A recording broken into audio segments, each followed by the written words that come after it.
Magandang umaga, Luzon, Visayas, at Mindanao. Ako si Janelle Custodio, ang inyong tagapagbalita.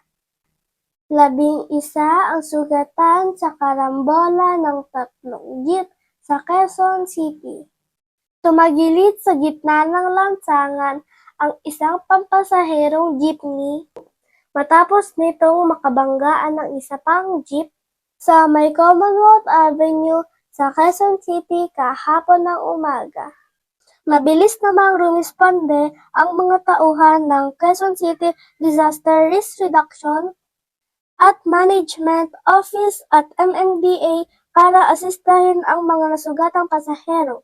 Batay sa inisyal na imbestigasyon, pinabaybay umano ng jeepney driver na si Noel Lipango ang Commonwealth Avenue galing Pilcoa patungo sa Fairview nang mawalan umano ng preno at salpukin ang minamanehong jeep ni Fernando Cadayona na naging dahilan upang tumagilid ito at tumama naman sa jeep ni Rolando Rubia.